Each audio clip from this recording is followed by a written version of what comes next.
রাম নারায়ণ রাম। প্রিয় সুধীবৃন্দ, ঠাকুর বালক ব্রহ্মচারী মহারাজের এই অমূল্য বাণী খুবই গুরুত্বপূর্ণ। আপনারা সবাই ধৈর্য সহকারে পুরোটা শুনবেন। রাম নারায়ণ রাম।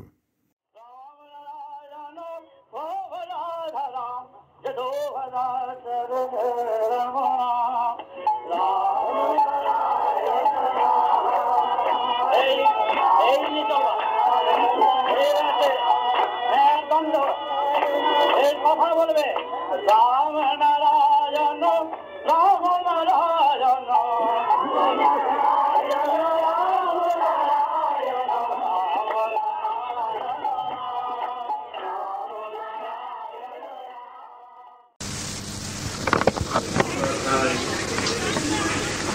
ভারতবর্ষের বুকে ভারতের সন্তানেরা সবাই মিলে একদিন সমানভাবে আমরা এইভাবে মার্চ করে করে সেই মুখে থাকবে আমাদের রামনারায়ণ রাম, এবং আমরা সেইভাবেই সব ক্লেদ পঙ্কিলতা ভাই ভাই মিল রেখে সমস্ত জাতি ধর্ম নির্বিশেষে সবার সাথে সবাই প্রাণের সাথে একত্রিত হয়ে আমরা চাই দেশের সবাই একত্রিত হয়ে হাতে হাত মিলিয়ে মার্চ করুন। আজকের যে বৈষম্য, আজকের যে ব্যবধান দেখা যাচ্ছে, নিজেদের স্বার্থ যদি না থাকতো, দেশকে যদি সত্যিকারের ভালোবাসত, তবে আজকের এই পরিস্থিতি হতো না, এত অভাব অভিযোগ হতো। ধর্মের দিক থেকে আজ অনেক মানুষ নিচে নেমে গেছে, নীতির দিক থেকে, আদর্শ দিক থেকে অনেক নিচে নেমে গেছে। ধর্মে মানুষকে বাঁচাবে, ধর্মে মানুষকে ভিক্ষুক তৈরি করবে না, ধর্মে মানুষকে বৈষম্য সৃষ্টি করবে না, ব্যবধান করবে না, এত জাতির সৃষ্টি হতো না। কিন্তু আজকের যেই ধর্ম করে সমাজকে আজ বিভ্রান্ত করছে, এই ধর্মে আজ এনেছে বৈষম্য, এনেছে বিবাদ বিচ্ছেদ, এনেছে দল সম্প্রদায়। কিন্তু আমরা চাই ভারতবর্ষের সন্তানেরা, দেশের সন্তানেরা সব এক হয়ে আজকের যেই সমস্ত জায়গায়, যেই জায়গায় ক্লেদ পঙ্কিলতা ঢুকে বসে আছে, সেই সব ক্লেদ পঙ্কিলতাগুলো পরিষ্কার করে দেশের সন্তানেরাই সব ছাপ করে আনবে এক নূতন এবং সুন্দর এক পরিবেশ। যেই পরিবেশ গড়ে উঠবে, সেই পরিবেশের ভিতরে থাকবে না কোনো অভাব অভিযোগ, থাকবে না নিজেদের ভাই ভাই ভিতরে অমিল। কিন্তু কত উপদেশ, কত হিতোপদেশ, কত মিটিং, কত সভা, কত শত শত বছর, হাজার বছর ধরে একরকম চলে আসছে। তোমরা মিল হও, একত্রিত হও, সমাজের দিকে তাকাও, মূলধন মূল করে রেখো না, সব পরিষ্কার করে সবাই মুক্ত হাতে, কেউ সঞ্চয় করবে না, মুক্ত হাতে সবাই দেশের জন্য সব ছেড়ে দাও। সঞ্চয় করা নিষিদ্ধ, শোষণ করা নিষিদ্ধ, এটা সব সময় বলা হয়ে আসছে। কিন্তু কোন রকম কোন প্রতিকার আজও হচ্ছে না। তাই আজ দেশে এই রকম দুর্মূল্য বাজার, আজকের দেশে হাঁটা পথে, চলা পথে সব দিক থেকে বিপদ আপদ, চারিদিকে নির্যাতন, অপমান, লাঞ্ছনা সর্বদিকে আজ ঘিরে বসেছে। কেন? নীতিভ্রষ্ট হয়ে গেছে। সেই সুন্দর প্রকৃতির নিয়মানুযায়ী যাহা করা দরকার, যেই ধর্মকে পালন করা দরকার, সেই ধর্মের আসনে আজ নেই। ধর্মের নাম দিয়ে ব্যবসা চলছে, ধর্মের নাম দিয়ে অনেক গুরুরা ব্যবসা করছে, অনেক মহানরা ব্যবসা করছে, অনেক আশ্রমবাসীরা অনেক জায়গায় অনেক ক্ষেত্রে ব্যবসায় পরিণত করেছে। আজ তোমরা তাদের বিরুদ্ধেই আনবে অভিযান এবং প্রতিবাদ করবে।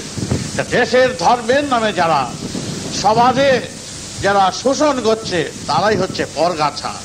এই পরগাছা উচ্ছেদ না করা অবধি আমাদের শান্তি নাই। দেশে আসবে পরম শান্তি, পরমানন্দ। আজ কেন এই দুর্দশা? সুতরাং এই দুর্দশার হাত থেকে যদি সমাজকে রক্ষা করতে হয়, ধর্মকে আশ্রয় করতে হবে। ধর্ম হচ্ছে এমন সুন্দর যে ন্যায়ের আসন, বিবেকের আসনে সবাইকে বসাতে হবে এবং বিবেকের মাধ্যমে আজ আমাদের চলতে হবে। কিন্তু আজ আমরা সেদিক থেকে একেবারে দূর হয়ে বসে আছি। তাই তোমরা যেই বেদের আদর্শ যাহা বলে আসছি, যেইভাবে বলে আসছি, আমরা সেইভাবেই আমাদের অভিযান চলবে, মার্চ চলবে।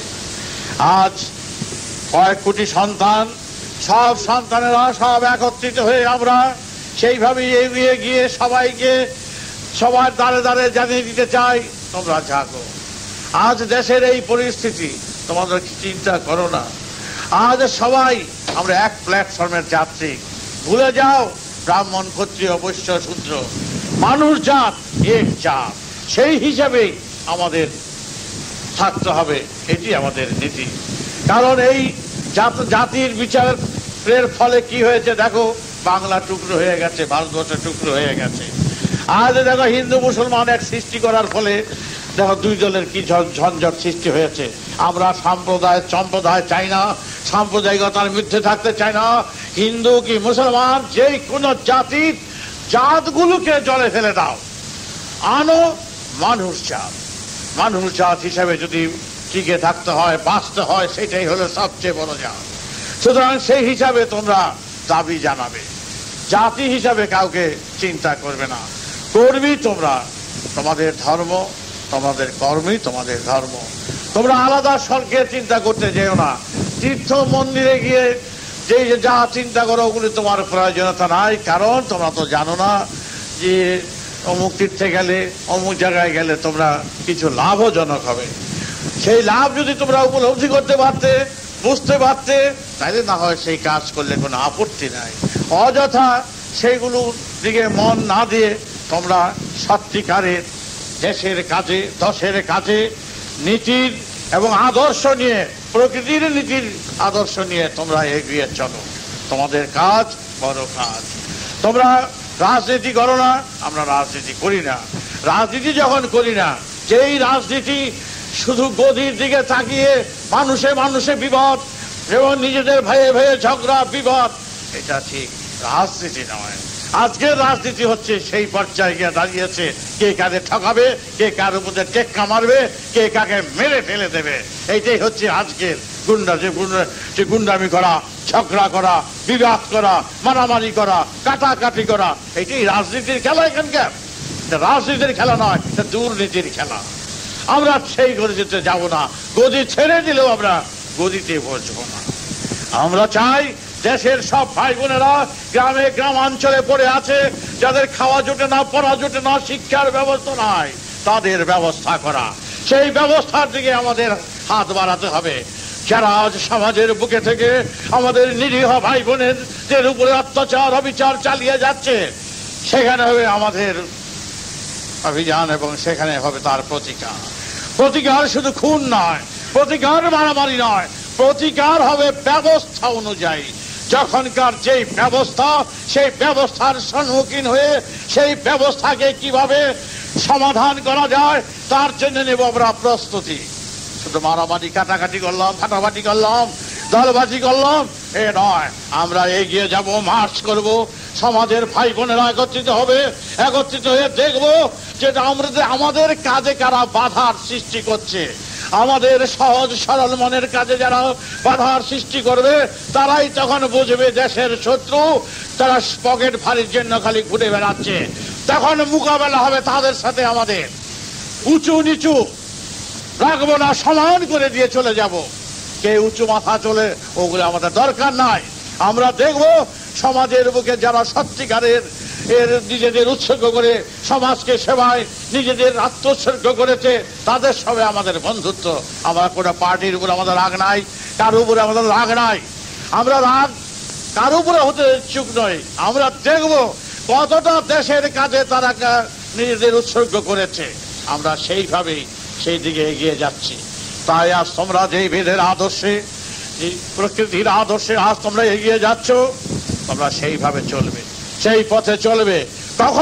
কখন হাজার হাজার লক্ষ লক্ষ কোটি সন্তানদের ডাক পড়বে, সেই ডাকে কখন কি প্রতিকার করতে হবে, কি ব্যবস্থা নিতে হবে, কখন কার কি জন্য কি নির্দেশ আসবে, কি উপদেশ তোমাদের উপরে আসবে, সেই মতে তোমরা চলবে।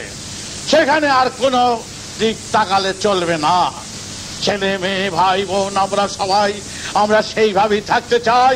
এটা কারো বাপদাদার 14 পরিচয় সম্পত্তি নয়, সকলের সমান দাবি এই মাটির বুকে।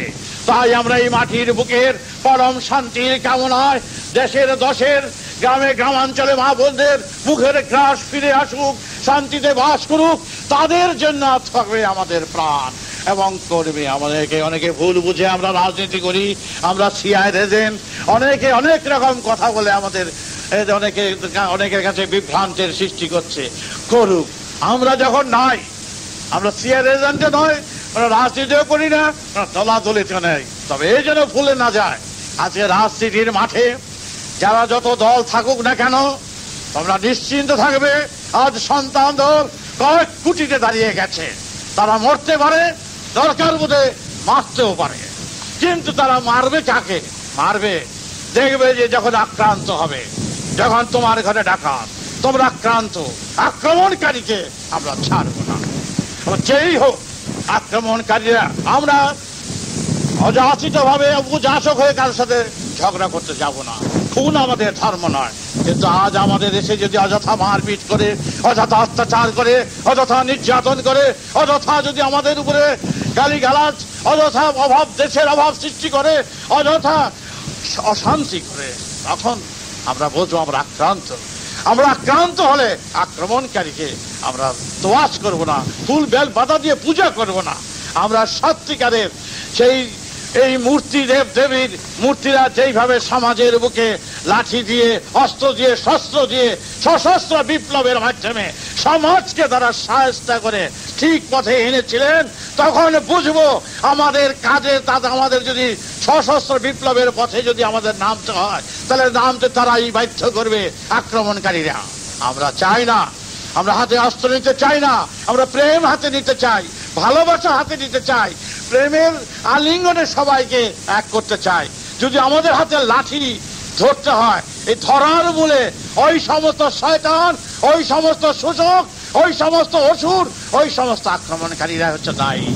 তাই তোমরা নিশ্চিন্ত থাকবে, তোমাদের উপর যদি অযথা কেউ, কোনো পুলিশ, কোনো আইবি বা জিআইবি বা এসবি বা যে কোনো ব্যক্তি যে অযথা তোমাদের উপরে কোনো বিদ্রুপ করে, অযথা তোমাদের নালিশ করে, অযথা তোমাদের দোষারোপ করে, তারাই বুঝবে যে সেটার ফল। কেন আমরা তার মধ্যে কিছুটি নেই। আমি লিডার হয়ে তোমাদের বাপ হয়ে কথা বলছি। আমরা যখন নাই, আর যদি কেউ আমাদের সন্তানদের মধ্যে যদি কেউ ব্যতিক্রম করে আমাদের আদর্শে, তার জন্য সে হইব দায়ী, আমরা দায়ী হব না। সন্তান দল দায়ী নয়, বেদের নীতির দায়ী নয়। যদি চাই তোমরা উস্কানিমূলক কথা বলবে না, তার উস্কানি দেবে না, কোনো রকম কোনো কিছুতে যাবে না, সবার সাথে মিল রেখে ভালোবেসে কাজ করবে। অনেক আঘাত পাবে, অনেক নির্যাতন পাবে, অনেক অশান্তি আসবে, অনেক বাধার সৃষ্টি হবে তোমাদের চলার পথে। তোমরা নীরব কর্মী, নীরবে সহ্য করে যাও। কারণ যে রক্তে কথা বলছে, এই রক্ত হলো মার খেয়ে নাম যাচ্ছে গৌর নিত্যানন্দ। সেই গৌরের রক্ত আজ তোমাদের সাথে কথা বলছে। সুতরাং সেই হিসাবেই তোমরা সবকিছু সুন্দরভাবে পালন করে, যেই মহাকাশের মহানাম মহাসারগ্রাম রাম নারায়ণ রাম যাহা দিয়েছি, এই রাম নারায়ণ রাম শুধু এখানকার শুধু খোল পিটানো শুধু নাম নয়, মহাকাশের মহান বিরাট অর্থবোধে এই নাম। এই নামের অর্থ রয়েছে সমাজকে রক্ষা করো, জাতিকে রক্ষা। রাম নাদিধা রাধা যশাত আমার উবাধি ধুয়াছি সমাম বেদুমতমারদ্ধীশাচি সংযশাতমরা বেদুভরমারদ্ধীশাচ সংযশা মানন্তমরা বাহুবরবারদ্ধীশ রাম রাম নারায়ণ মহাভীতাং যক্ষাধিধারুভাষিষি সমাম। এই রাগটা অর্থ বিরাট, মর একটা অর্থ বিরাট। এই অর্থ বিরাট বোধে তোমরা সেইভাবে কাজ করবে।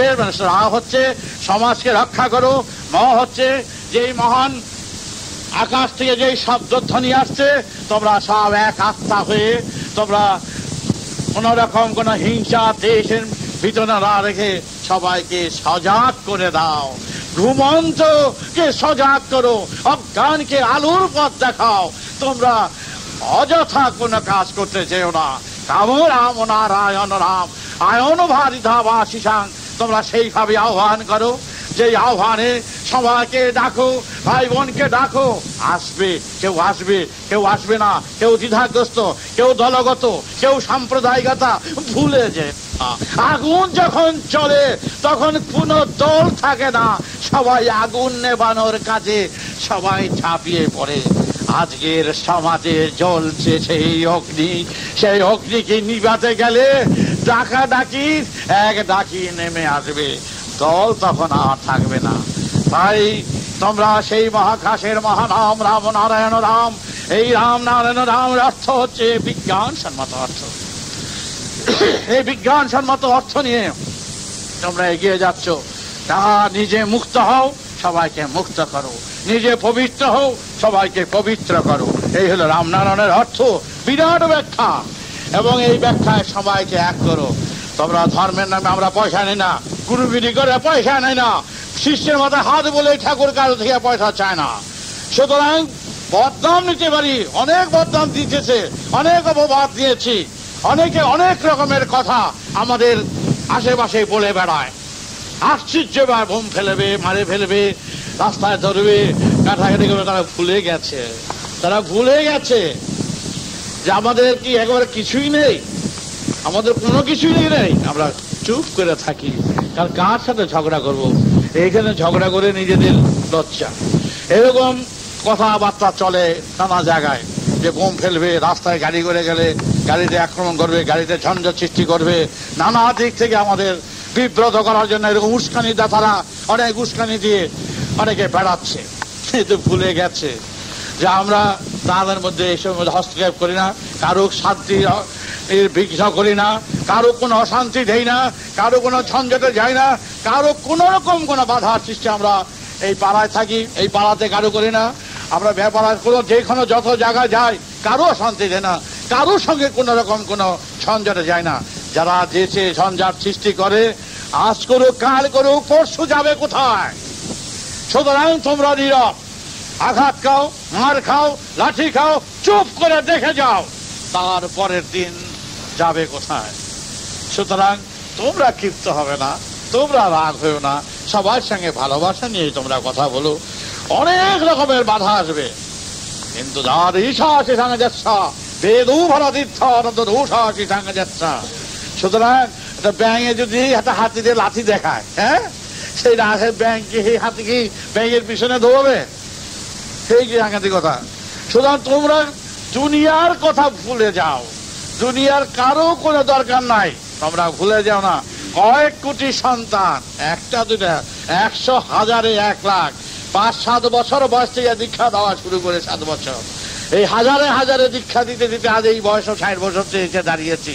চিন্তা করে দেখো যে প্রায় 3 কোটির উপরে হয়ে গেছে। 3 কোটি সন্তান যদি মাঠে নামে, আর বাংলাদেশে থাকবে কি? ভারতবর্ষে কম কাঁপিয়ে তুলবে। কোন সংগঠনে এত লোক নেই, এত লোক আসবে না।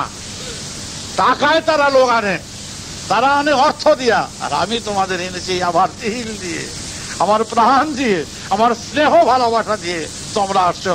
জানি আমার জন্য তোমরা মরতে পারো, আর জানি তোমাদের জন্য আমি মরতে পারি। এই মধুর সম্পর্কের সাথে তোমাদের জড়িত। তোমাদের রোগ শোক ব্যথা বেদনা সারাদিন 6টায় 6:30 বসি, রাত্র 9টায় 9:30 10টায় উঠি, কত রকম রোগ, কত ঝঞ্ঝট, হাজার হাজার, সব পূরণ করতে পারি না। যদি আমি এই কাজে যদি সব সময় থাকি, এদের যদি পূরণের কাজেই থাকি, তাহলে আমার কাজ আর হবে না। কারণ আমার এই ট্রেনের এর বগির মধ্যে, ইঞ্জিনের এই পিছনের বগির মধ্যে হাজার হাজার যাত্রী নিয়ে যেতে হবে। ট্রেন যদি লাইন ছেড়ে চলে যায়, তাহলে তো বুঝো ট্রেনও গেল, ইঞ্জিনও গেল, সাথে সাথে বগিগুলিও শেষ। সুতরাং আমি যেই দায়িত্ব নিয়ে কানে তোমাদের দিয়েছি, এই দায়িত্ব হচ্ছে আমার। আমার পথ দিয়ে আদৌ সেই লাইন দিয়ে আমাদের টেনে নিতে হবে সবগুলো টানতে গেলে তোমার ছেলে গেল, স্বামী গেল, পুত্র গেল, আমার তো ভাই সেদিন চলে গেল 2 বছরের 12 বছরের বড়, ইচ্ছা করলে কি বাঁচানো যেত না? সুতরাং আমার ভাই যদি বাঁচাতে চাই তাহলে তোমার ছেলেকে বাঁচাতে আমার আপত্তি গেছে, বাবাকে বাঁচাতে আপত্তি নেই। আমার এত উপযুক্ত ভাই চলে গেল সেদিন, আমার বড় ছিল। সুতরাং মনে রেখো আমার বৃদ্ধা আমার হয়ে গেছেন, কথাটা চিন্তা করে দেখো। ইচ্ছা করলেই ব্যথা যেত, চেষ্টা তো যারা ডাক্তার হিসাবে যা করেছে, কিন্তু কথা হলো যেখানে মৃত্যু আছে বলবেই। যার জন্য তোমাদের সাথে আমি তোমাদের করি না বলে সবসময় আদেশ দেই, উপদেশ দেই, নির্দেশ দেই, নানা রকম ভাবে ভালো করার চেষ্টা করি। তাও যদি পরে ভালো না হয়, বাবা ভালো করে দিল না, বাবা এত করলাম, তাতে তুমি কেন করলাম না? আর যদি তুমি একজন এইরকম, আমার যদি 50 লক্ষকে যদি আমার এই রোজ হাজার হাজার যদি করতে হয়, তাহলে আমার লাইন ছেড়া দিয়া ট্রেন যদি এখন বিটি ঢুকতে দৌড়তে শুরু করে, তাহলে তো বোঝাই ট্রেনের কি অবস্থা, দুর্দশা। আমিও ডুবলাম, তোমরা ডুবলা, তারপরে কি হবে? তোমরাই একদিন বলবা, বাবা আমাকে কথায় তুমি নাচছিলে কেন? বারে বা এদিকে তোমরাই গেলাম না বলে বাবার কথা কো না ভালো করে গেলে কেন? আমার লোকের আবার পোলারে ভালো করল না, আমার স্বামীর স্ত্রীর ভালো করল না, আমার হ্যানারে ভালো করল না, আর তখন করলে এক রাগ, আবার রাগ তোমাকে করতে কাম করতে করতে করতে করতে যখন দেখলা বিটি রোড যেতে এসে পড়ছে, তখন কেন বাবা তুমিও গেলা, আমরাও মারলা, তুমি তো জানতা যে কিভাবে যেতে হয়। জানতাম, তখন লিখে পারি নাই। সুতরাং তাহলে কি করা উচিত তোমরাই বলো। এই অল্প আয়ু সময়, প্রায় বাচ্চা বয়স থেকে তোমাদের কাছে আসছি, 5 শিশু বয়স থেকে আমি এই পথে আছি। আমি গুরু সাজবার জন্য তো আসি নাই, আমি শিশু বয়স থেকে জন্মগত ঠাকুর, সেই জন্যই বলে 5-7 বছরের ঠাকুর কতজন আছে তোমরা চিন্তা করে দেখো। নিজের কথা বলছি, না অহংকারের নয়। তাহলে এই 5-7 বছর বয়স থেকে ঠাকুর, যেখানে স্কুলের মাস্টার, হেডমাস্টার থেকে আরম্ভ করে স্কুলের হেডমাস্টার ছাত্রের কাছে দীক্ষা নেয়, এটা লেখলো মাইনে 0 দিব, কিন্তু আসে তো, নিয়ে এসেছো, দেখেছো অনেকে। সুতরাং আর এইভাবে জীবন যাত্রা করছি, আর তোমাদের ওইসব গাদা ভোটের মতন সব পিছনের বুকের মধ্যে সব বইয়া তালা চাবি আটকাচ্ছি। সেইখানে যদি আমি বেলাইতে চলি তাহলে কাজ হবে না। আমি গুড়ি করে পয়সা নেব না, তোমরা সাথে জোর করে দাও, আমি তোমাদের চেয়ে নিলাম, সেটা তোমার আমার বাপ বেটার সম্পর্ক। কিন্তু আমি পূজার নাম দিয়া, যজ্ঞের নাম দিয়া আমি তোমাদের টাকা কোনদিন গ্রহণ করবো না, একেবারেই না। অনেকে সাবজেক্টলি আমার কাছে আছে, বাবা আমাকে একটু জল করে দাও, তাহলে এই বাবার কাছে আইলে তো খালি হাতে আসতে হবে, পয়সা নিয়ে আসলে চলবো না। খালি হাতে আছে, বেদ মন্ত্র পাঠ করে জল ছিটিয়ে দিলাম, বাড়ি জায়গায়। সুতরাং এই ঠাকুর চলবে না যে শান্তি করে দাও, সংস্থান করে দাও, যজ্ঞ করে দাও। এই রোজ 150-200 লোক এসে খায়, কত কষ্ট করে চলতে হয়। আর যদি তোমাকে গুড়ি করে পয়সা রোজগার করতে পারতাম, তোমাকে পোলাও মাংস ভালো করে খাওয়াতে পারতাম, এবং চৌরঙ্গিতে বাড়ি করতে পারতাম, এই খ্যাত খাবার আমার করতে হইতো না। সুতরাং বদনাম দেব আমি যেন আমরা না করি, আমি সেইভাবে তোমাদের সঙ্গে সম্পর্ক বাঁধাই নাই। আমি সম্পর্ক বাঁধাইছি, তোমরা আমার পেটের সন্তান, বাপ বেটার সম্পর্ক করেই তোমাদের সঙ্গে আমি একত্রিত হয়েছি।